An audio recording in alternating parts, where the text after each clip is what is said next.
കുറച്ച് കാലങ്ങൾക്ക് ശേഷമാണ് ഞാൻ നാട്ടിലേക്ക് തിരികെ പോകുന്നത്. ഞാൻ ഡിഗ്രിക്ക് പഠിക്കുന്നത് ബാംഗ്ലൂരിൽ വെച്ചാണ്. കൂടുതലായി ഞാൻ നാട്ടിലോട്ട് പോകാറില്ല. മുൻപ് ഒരു തവണ വെക്കേഷൻ സമയത്ത് നാട്ടിലേക്ക് വന്നിട്ട് തിരികെ പോയി. ഹോ, അപ്പോഴത്തെ ഒരു യാത്രാക്ഷീണവും തലവേദനയും ഒന്നും പറയണ്ടായിരുന്നു. അതുകൊണ്ട് അന്നേ ഞാൻ ഉറപ്പിച്ചതായിരുന്നു ഇനി കോഴ്സൊക്കെ കംപ്ലീറ്റ് ചെയ്തിട്ടേ നാട്ടിലേക്ക് പോകുന്നുള്ളൂ എന്ന്. പക്ഷേ എങ്കിലും അമ്മയെ കാണാതിരിക്കുമ്പോൾ ഒരു വല്ലാത്ത വിഷമം പോലെയുണ്ടായിരുന്നു. എന്നാലും ഞാൻ എല്ലാം സഹിച്ചു. ഇപ്പോൾ ദേ ഞാൻ നാട്ടിലേക്ക് തിരികെ പോകുന്നതിൻ്റെ വല്ലാത്ത സന്തോഷത്തിലാണ് ഞാൻ. അങ്ങനെ ഞാൻ എൻ്റെ വീടിൻ്റെ മുന്നിലെത്തി. ഗേറ്റ് തുറക്കാൻ നിന്നതും അമ്മ മുറ്റമടിച്ച് വാരുന്നതാണ് കണ്ടത്. ഞാൻ അമ്മയെ തന്നെ നോക്കി. സാരിയാണ് വേഷം. ഹോ, ഇപ്പോഴും നല്ല സുന്ദരി തന്നെയാണല്ലോ കൊച്ചുകള്ളി. പ്രായം 47 ഉണ്ടെന്ന് കണ്ടാൽ പറയത്തില്ല. ഇപ്പോഴും എന്തൊരു സൗന്ദര്യമാണ്. സൗന്ദര്യമെന്ന് പറയണോ അതോ സൗന്ദര്യ റാണി എന്ന് പറയണോ എന്നൊന്നും എനിക്കറിയില്ല.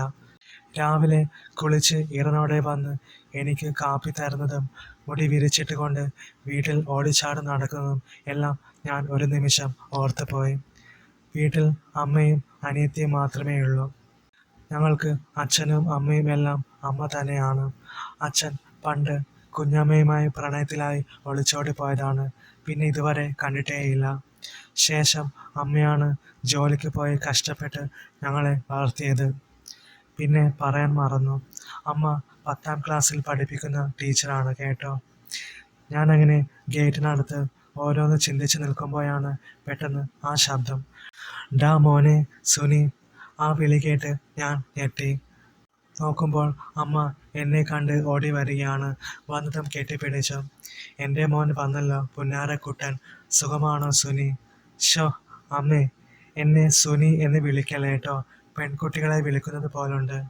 എൻ്റെ പേര് സുനിൽ എന്നല്ലേ, അങ്ങനെ വിളിച്ചൂടെ? ഓ പിന്നെ ഒരു സുനിൽ, നീ എൻ്റെ സുനി തന്നെയാട്ടോ, അമ്മ ചിണുങ്ങിക്കൊണ്ട് പറഞ്ഞു. സുനിയേട്ടാ. ഹോ ദൈവമേ, ദേ വരുന്നു അടുത്തത് എൻ്റെ അനിയത്തി. ഞാൻ നോക്കി.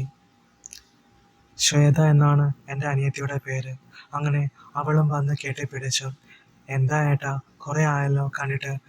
ഇപ്പോഴെങ്കിലും ഇങ്ങോട്ട് വരാൻ തോന്നിയല്ലോ. വാ മോനെ, കുളിച്ച് വന്ന് വലതും കഴിക്കടാ, അമ്മ എൻ്റെ കൈ പിടിച്ച് വലിച്ചുകൊണ്ട് പറഞ്ഞു. ഞാൻ വീട്ടിനകത്തേക്ക് കയറി. എടാ, ഹോസ്റ്റലിൽ നിന്നും നിനക്കൊന്നും കഴിക്കാനൊന്നും തരാറില്ലടാ.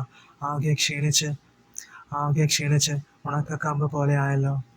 ഹാ, അവിടെ അധികവും പച്ചക്കറിയല്ലേ അമ്മേ, അതാ. ഇനി അമ്മയുടെ ചിക്കനും മട്ടനും ഒക്കെ കഴിച്ചിട്ട് വേണം ഒന്ന് തടി വെക്കാൻ. ഒരു കളച്ചിരിയാലെ ഞാൻ അങ്ങനെ പറഞ്ഞപ്പോൾ അമ്മയുടെ മുഖത്ത് നാണം. നീ എന്താടി ഇങ്ങനെ വായും പൊളിച്ച് നോക്കുന്നേ? നിന്റെ ക്ലാസ്സൊക്കെ കഴിഞ്ഞോ? ഇല്ല ഏട്ടാ, നാളെ ക്ലാസ് ഉണ്ട്. അങ്ങനെ ഞാൻ കുളി കഴിഞ്ഞ് വന്നപ്പോഴേക്കും അമ്മ ഫുഡ് ഉണ്ടാക്കുമായിരുന്നു. ഞാൻ വേഷം മാറി വന്നപ്പോൾ അമ്മ ചോദിച്ചു, ഡാ എങ്ങോട്ട് പോകുക? ഞാൻ കൂട്ടുകാരൻ്റെ വീട് വരെ ഒന്ന് പോകുവാമേ. എടാ, വലതും തിന്നിട്ട് പോടാ. തിന്നാനൊക്കെ ഇനിയും സമയമുണ്ടല്ലോ അമ്മേ, പോയിട്ട് ഉടനെ വരാം. ഞാൻ ഒരു കളച്ചിരിയാലെ അങ്ങനെ പറഞ്ഞപ്പോൾ അമ്മ ചിരിച്ചുകൊണ്ട് പറഞ്ഞു, വേഗം വരണം കേട്ടോ. ആ ശരി അമ്മേ, വരാം, വന്നല്ലേ പറ്റൂ. അങ്ങനെ ഞാൻ അവിടെ നിന്നും ഇറങ്ങി. പിന്നെ കൂട്ടുകാരൻ്റെ വീട്ടിൽ ചെന്ന് കുറേ വിശേഷങ്ങളൊക്കെ പറഞ്ഞിരുന്നു. പിന്നെ മറ്റ് കൂട്ടുകാരെയും കണ്ടു. അങ്ങനെ ഉച്ചയായപ്പോൾ തിരികെ വീട്ടിലെത്തി. എൻ്റെ കൂട്ടുകാരൻ്റെ ഒരു സ്പോർട്സ് ബൈക്കിലായിരുന്നു വന്നത്. അവൻ്റെ വീട്ടിൽ 2 ബൈക്കുണ്ട്, പിന്നെ ഒരു കാറും. ആള് പണക്കാരനാണ്. ആ പഴയ സ്പോർട്സ് ബൈക്ക് എന്നോട് കുറച്ച് ദിവസത്തേക്ക് എടുത്തോളൂ എന്ന് പറഞ്ഞ് തന്നതാണ്. അങ്ങനെ ആ ബൈക്ക് കണ്ടതും ശ്വേത ഓടി വന്നു. ഏട്ടാ, നല്ല അടിപൊളി ബൈക്കാണല്ലോ, ആരുടെയാ ഇത്? എടി, എൻ്റെ ഒരു കൂട്ടുകാരൻ്റെയാ. പെട്ടെന്ന് അമ്മ ഉമ്മറത്തേക്ക് വന്നു. ബൈക്ക് കണ്ടപ്പോൾ അമ്മ ചോദിച്ചു, ഇതെന്താടാ, കുതിരയോ? ഇതിൻ്റെ പിന്നിലൊക്കെ ഇരുന്ന് ആർക്കേലും യാത്ര ചെയ്യാനൊക്കുമോ? ഷോ, ഒരു വല്ലാത്ത പാട്ട വണ്ടി തന്നെ ഇത്. അത് കേട്ടപ്പോൾ ഞാൻ ചിരിച്ചു. അപ്പോൾ ശ്വേത പറഞ്ഞു, ഇത് കുതിരയും ഒട്ടകവും ഒന്നുമല്ലമ്മേ, നല്ല അടിപൊളി ബൈക്കാണ്. ഇതിൻ്റെ പിൻസീറ്റിലിരുന്ന് ബോയ് ഫ്രണ്ടിനെയും കെട്ടിപ്പിടിച്ച് പോകുന്ന ഒരു ഫീലുണ്ട്. അത് പറഞ്ഞാൽ അമ്മയ്ക്ക് മനസ്സിലാവില്ല. ഹേ, ആരാടി നിന്റെ ആ ബോയ് ഫ്രണ്ട്? അമ്മ കളിതുള്ളിക്കൊണ്ട് അവളുടെ അടുത്തേക്ക് ചെന്നു. ഹോ, എൻ്റെ പൊന്നമ്മേ, ആരുമില്ല. ഞാൻ ഒരു ഉദാഹരണം പറഞ്ഞു എന്നേയുള്ളൂ. ഉവ്വ, നിന്റെ ഒരു ഉദാഹരണം. ഷോ, ഈ അമ്മയ്ക്ക് സൗന്ദര്യം മാത്രമേ ഉള്ളൂ, ബുദ്ധിയില്ലല്ലോ ദൈവമേ. അതും പറഞ്ഞ് അവൾ അകത്തേക്ക് ഒറ്റയോട്ടം. ആർക്കാടി ബുദ്ധിയില്ലാത്തത് എന്നും ചോദിച്ച് അവളുടെ പിന്നാലെ അമ്മയും ചെന്നു. ഇതൊക്കെ കണ്ട് ഞാൻ നോക്കി നിന്ന് ചിരിച്ചു. എന്ത് ഭംഗിയാണ് ആ ഓട്ടം കാണാൻ, ഞാൻ ചിന്തിച്ചു. അമ്മയും ശ്വേതയും പണ്ട് മുതലേ ഇങ്ങനെയാണ്. അവർ തമ്മിൽ എന്നും ഒന്നും രണ്ടും പറഞ്ഞ് വഴക്കാണ്. ശ്വേതയാണെങ്കിൽ ഇടയ്ക്കൊക്കെ മനഃപൂർവ്വം അമ്മയെ ചൂടാക്കാൻ വേണ്ടി ഓരോന്ന് പറയുകയും ചെയ്യും. അമ്മ ദേഷ്യപ്പെടുന്നത് കാണാനും ഒരു നല്ല രസമാണ്. പിന്നെ വേറൊരു കാര്യം എന്താണെന്ന് വെച്ചാൽ ശ്വേതയുടെ സ്വഭാവം.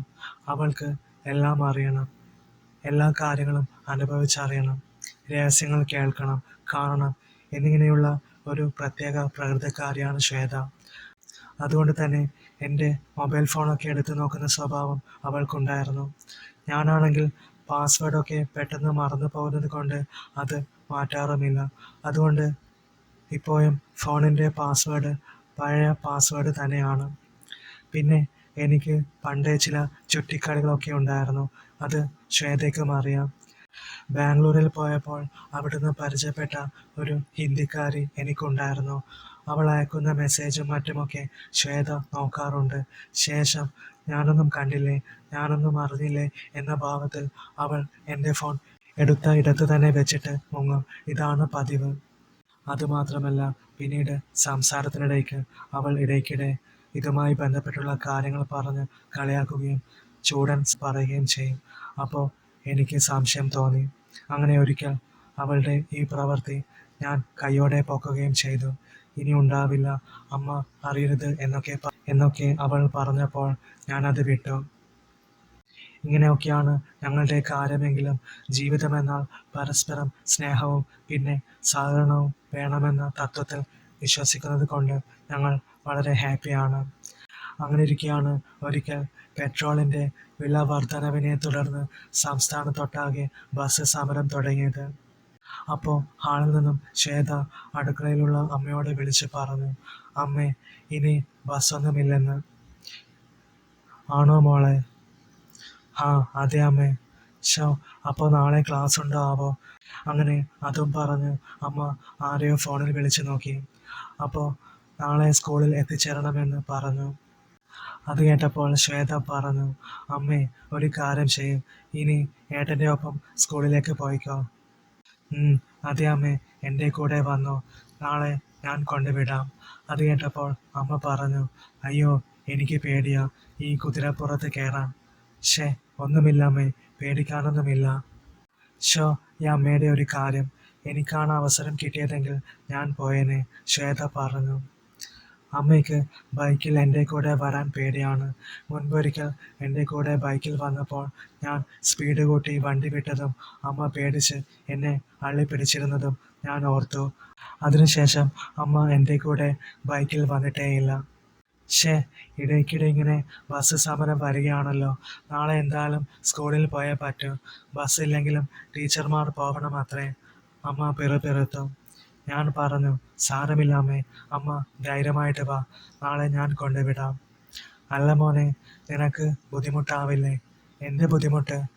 നാളെ ഞാൻ അതുവഴി പോകാനിരിക്കുമായിരുന്നു. ആണോ? അമ്മ സമ്മതിക്കണോ വേണ്ടയോ എന്ന ചിന്തയിലാണ്.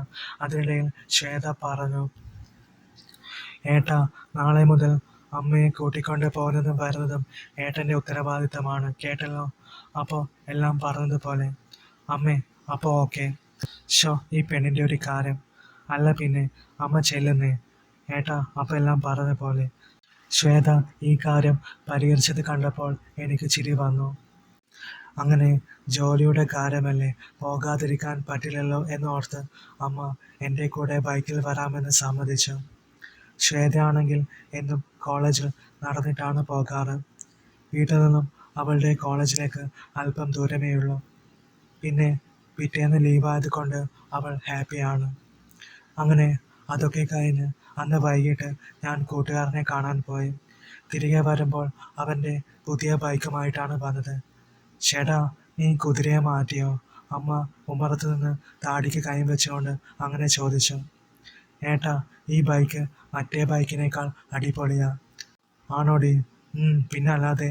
ഷോ, എന്നെയും ഓടിക്കാൻ പഠിപ്പിക്കാമോ ഏട്ടാ? ആ, പഠിപ്പിക്കാലോ. നാളെ ആവട്ടെ, അമ്മയെ സ്കൂളിൽ കൊണ്ടുവിട്ട് വന്നിട്ട് പഠിപ്പിക്കാട്ടോ. ഷോ, ആണോ ഏട്ടാ? എൻ്റെ പൊന്നേട്ടൻ എന്നും പറഞ്ഞ് അവൾ എന്നെ കെട്ടിപ്പിടിച്ചു.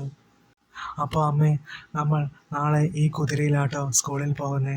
ഞാൻ ഒരു ചിരിയാലെ അമ്മയെ നോക്കി അങ്ങനെ പറഞ്ഞപ്പോൾ ശ്വേത അമ്മയുടെ കൈ പിടിച്ച് പൊക്കിയിട്ട് പറഞ്ഞു, സമ്മതം, അമ്മയ്ക്ക് 100 വട്ടം സമ്മതം. ഷോ, ഒന്ന് ചുമ്മാതിരിയടി. നാളെ എന്താകുമോ ആവോ. നിങ്ങൾ വാ, ഫുഡ് കഴിക്കാം. അതും പറഞ്ഞ് അമ്മ അകത്തേക്ക് കയറിപ്പോയി. ഞങ്ങൾ രണ്ടുപേരും ചിരിച്ചുകൊണ്ട് വീടിനകത്തേക്ക് കയറി.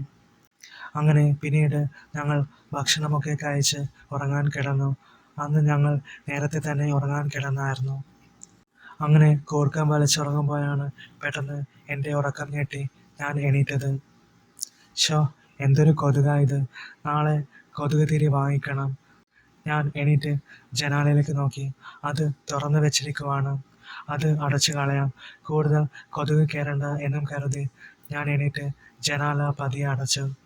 പിന്നെ തിരികെ വന്ന് കിടന്ന് സമയം നോക്കാനായി മൊബൈൽ നോക്കിയപ്പോൾ കാണാനില്ല. ചേട്ടാ, ഇതെവിടെ പോയി? ഇനി കൂട്ടുകാരൻ്റെ വീട്ടിലെങ്ങാനും വെച്ച് മറന്നു പോയതാണോ? ഏയ് അല്ല, കിടക്കുമ്പോൾ കൂടി ഞാൻ ഫോണിൽ ഓരോന്ന് കണ്ടിട്ട് സുഖമായി ഉറങ്ങിയതാണല്ലോ. പിന്നെ ഇപ്പോൾ ഇതെവിടെ പോയി? ഞാൻ എണീറ്റ് ലൈറ്റിട്ട് പുതപ്പൊക്കെ മാറ്റിയും തലയിണയുടെ അടിയിലുമൊക്കെ നോക്കി. പക്ഷെ എത്ര തിരഞ്ഞു നോക്കിയിട്ടും മൊബൈൽ ഫോൺ കിട്ടിയില്ല. പെട്ടെന്നാണ് ഞാൻ അതോർത്തത്. ഞാൻ മുറിയുടെ വാതിൽ നോക്കി. ഷോ, ഞാൻ കുറ്റിയിടാൻ മറന്നു പോയിരിക്കുന്നു. അപ്പോൾ വേറെ ആരുമല്ല, ശ്വേത എൻ്റെ മുറിയിൽ കയറി ഫോൺ എടുത്തതാവും എന്ന് എനിക്ക് മനസ്സിലായി. അമ്പടി കളി നിനക്ക് ഞാൻ വെച്ചിട്ടുണ്ട്. നിന്റെ ഫോണിലെ കളി ഞാൻ ഇന്നത്തോടെ തീർത്തു തരുന്നുണ്ട് എന്നും പറഞ്ഞ് ഞാൻ അപ്പോൾ തന്നെ എണീറ്റ് വാതിൽ തുറന്നതും ഹാളിലുള്ള കസേരയിൽ ശ്വേത ഇരിക്കുന്നത് കണ്ടു. നീ എന്താടി ഇവിടെ വന്നിരിപ്പാണോ? ഉറക്കമില്ലേ നിനക്ക്? പാതിരാത്രി ആണോടി എൻ്റെ ഫോൺ എടുത്ത് കാണുന്നത്? എടി, എന്താടി മിണ്ടാത്തെ? എൻ്റെ ഫോൺ തന്നെ. ഫോൺ തരാനാ പറഞ്ഞ്. ഞാൻ അതും പറഞ്ഞ് ഹാളിലെ ലൈറ്റ് തപ്പിപ്പിടിച്ച് ഓണാക്കിയതും അവിടെ ഇരുന്ന ശ്വേതയെ കാണാനില്ല. എൻ്റെ ഹൃദയമിടിപ്പ് വളരെ വേഗത്തിൽ ഇടിക്കാൻ ആരംഭിച്ചു. എന്താ ഇപ്പോൾ സംഭവിച്ചത്? ഞാൻ പേടിച്ച് വിയർക്കാൻ തുടങ്ങി. അത് ശ്വേത തന്നെയായിരുന്നില്ലേ? ഇനി ലൈറ്റ് ഓൺ ചെയ്തപ്പോൾ അവൾ ഒളിച്ചു നിന്നതായിരിക്കുമോ എൻ്റെ ഫോണും എടുത്തോണ്ട്? എൻ്റെ മനസ്സിലൂടെ പല ചിന്തകളും ഓടി മാഞ്ഞു. പിന്നെ അവിടെ അധിക നേരം നിന്നില്ല. ഞാൻ പേടിയോടെ അമ്മയുടെ മുറി ലക്ഷ്യമാക്കി ഓടി. വാതിലിൽ ആഞ്ഞു മുട്ടി വിളിച്ചു, അമ്മേ, തുറക്ക്, വേഗം തുറക്കാമേ, വേഗം. എന്താടാ, വാതിൽ പൊളിക്കുമോ നീ? ദേ വരുന്നു. അങ്ങനെ അമ്മ വാതിൽ തുറന്നു. എന്താടാ? എന്താ മോനെ, നീ ആകെ വല്ലാതിരിക്കുന്നേ? അമ്മേ, അവിടെ അവിടെ അവിടെ എന്താടാ? അമ്മേ, അമ്മേ, ശ്വേത എവിടെ? ഞാൻ ഒരു വിക്കലോടെ ചോദിച്ചു. അവൾ അവളുടെ മുറിയിൽ കാണും. എന്താ മോനെ? അമ്മേ, വാ നോക്കാം. ഞാൻ അമ്മയുടെ കൈ പിടിച്ച് അവളുടെ മുറിയിലേക്ക് ചെന്നു. മോളെ ശ്വേതേ, വാതിൽ തുറക്ക്. ഡീ, തുറക്ക്, അമ്മയാ വിളിക്കുന്നേ, തുറക്കാൻ. അങ്ങനെ അവൾ വാതിൽ തുറന്നു.